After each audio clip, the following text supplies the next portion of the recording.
Hello everyone, আমি রত্না। কেমন আছো তোমরা সবাই? Welcome to my channel and another new blog.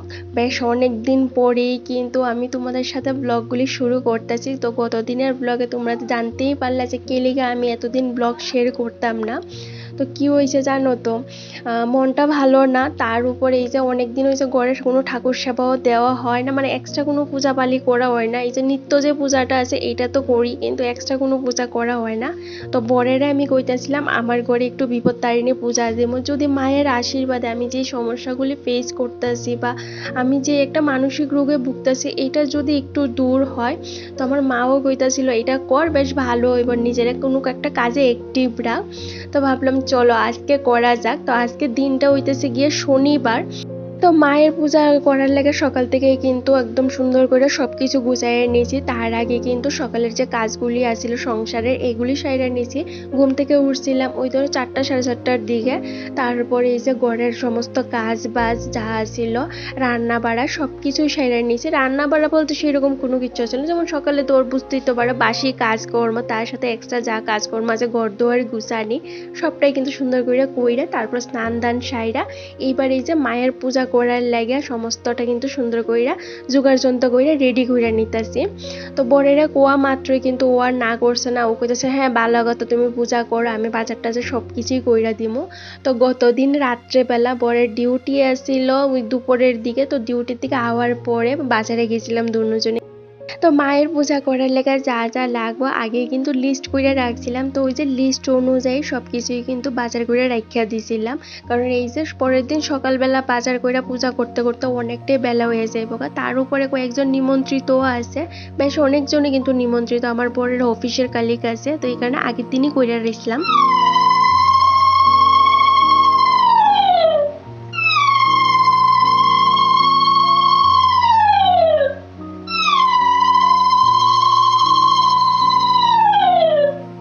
আর ঘরে একটা পূজা পালি করলে দেখবা প্রচুর জিনিসপত্র কেনাকাটা তো করতেই হইব।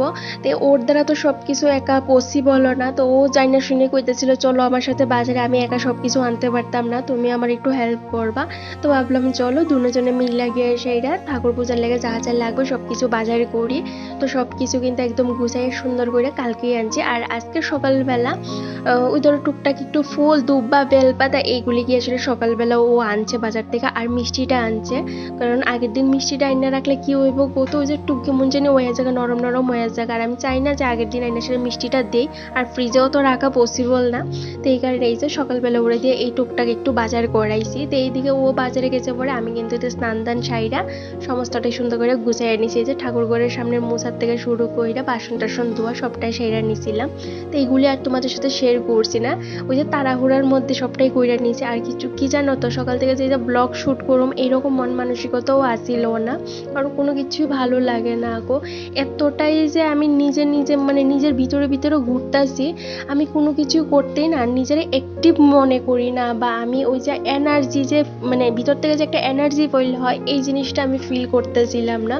আর এই যে ইউটিউবে ভিডিও করা তোমাদের সাথে যে হাসা হাসা কথা কোনো সব কিছু দেখামো, আমার না ওই যে হাসিটা, এই হাসিটাই আমার মুখে হারায় গেছিল। আমার পর কইতে কি হয়েছে তোমার, তুমি কেলিগে এরকম গুমরা মুখ কইরা থাকো, আমার এই জিনিসটা ভালো লাগে না। তো আস্তে আস্তে দেখতাম ও জানো তো কেমন জানি একটা হয়ে গেছিল গা আমার লাগে, ও না চুপচাপ থাকতো, কথা কইতো না, হাসতো না। কারণ আমি যে এখানে দুইটা মানুষ আমরা মানে এই ছোট্ট সংসারে, সেখানে আমি যদি ওর সাথে কথা না কই তো ও কথাটা কইবই কার সাথে। তো যে ওই একটু ঘুমরা ঘুমরা মুখ হয়ে গেছিল গা। তো ওর দিকে তাকাইয়া না চেষ্টা করতেছি আমি নিজের একটু রিকভারি করার, কিন্তু কি হতো ওই যে যুদ্ধটা তো আমার নিজের সাথে, আমি নিজের সাথে যে কিভাবে যুদ্ধ করবো এই জিনিসটাই ঠিক আমি বুঝতে পারতেছিলাম না, বা আমি হাজার চেষ্টা করেও পারতেছিলাম না আর কি কোনোভাবে নিজের সাথে যুদ্ধ করে সেটা উঠতে নিজেরে বুঝাইতে। এক সময় বুঝাই আর এক সময় দেখি নিজেই ভাঙ্গা পইরা জায়গা।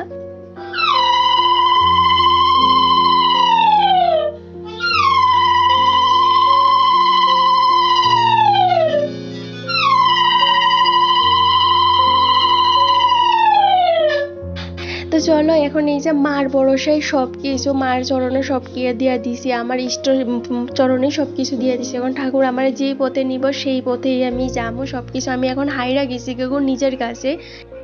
এখন আমার রাধা মাধবের চরণে আমি সব কিছু দিয়া দিছি অর্পণ কইরার সাইডে। এখন আমার রাধা মাধব আমার যেই রাস্তায় নিয়ে যাবো, যেই পরিস্থিতির দিকে নিয়ে যাবো, আমি ঠিক সেই পরিস্থিতির দিকেই যাবো।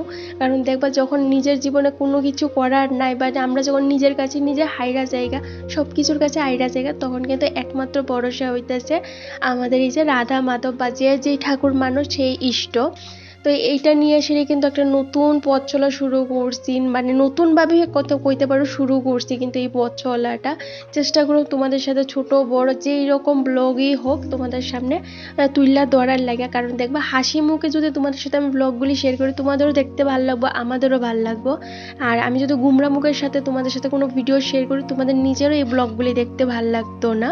তো আবার নিজের একটু পজিটিভ রাখার চেষ্টা করতেছি, কারণ পজিটিভ তা দূরের কথা, মানে নিজের কাছেই আমি হাইরা গেছিলাম কিভাবে যে আমি তোমাদের সাথে এই জিনিসগুলি শেয়ার করবো বা প্রকাশ করবো, আমার নিজের যে ফিলিংসগুলি আছে আমি এই জিনিসটাই বুঝতে পারতেছিলাম না আর কি। তো যাই হোক, অনেক কিছু ফেস করছি, আবার নতুন করে শুরু করছি, তোমাদের সাথেও আমি সব কিছু আগে একটু একটু করে শেয়ার করবো। তো আশা করি এই নতুন জার্নিতে তোমরা আমার পাশে থাকবা। তো চলো, অনেক বকর করলাম, কারণ কি করতো তোমরা বন্ধু আমার, তোমাদেরও জানার দরকার যে আমি কি পরিস্থিতির মধ্যে দিয়ে যাইতেছি বা গেছি, এই কারণে তোমাদের সাথে আমি ব্লগগুলি শেয়ার করতেছিলাম না। তো চলো এইবার এই যে ঠাকুর সেবা দিয়ে সেরে আয় পড়ছি রান্না করে। এত তাড়াহুড়া জানো তো, কারণ কয়েকজন আয়াও পড়ছে, ওদের আসছিল দুপুরের ডিউটি। তো এই যে নিমন্ত্রিত যেহেতু ওরাই আমাদের এইখানে এই যে খাওয়া দাওয়া কইরা তারপর ওরা ডিউটি করতে যাইব।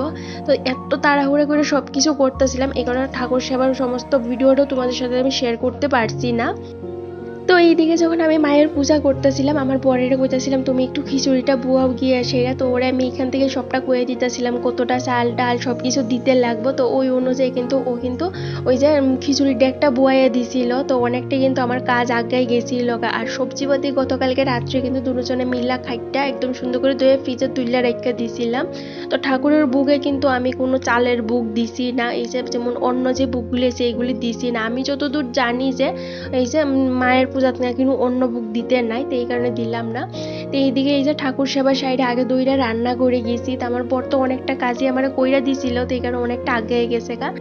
তো প্রথমে আর কি করছি, একটা খিচুড়ি নামাইছি, 1 কেজি চালের একটা খিচুড়ির ডেক নামাই আসলে যারা আইছে তাদের কিন্তু খাওয়ানটা দিছিলাম। এর মধ্যে কিন্তু আমার গেটও হয়েছিল না, শুধু হয়েছিল ওই যে একটু পায়েস করছিলাম আর এক ডেক খিচুড়ি নামাইছিলাম, এইটা দিয়ে সবাই খাইতে দিছে। তারা খাইয়া সেটা ডিউটি দিয়েছে। তো অনেকে খাইছে, অনেকে কিন্তু টিফিন বাড়িতে করে সেটা লইয়া গেছে গা, তারা ডিউটি যেয়ে সেটা খাইব, কারণ তাদের কাছে সময় আসছিল না।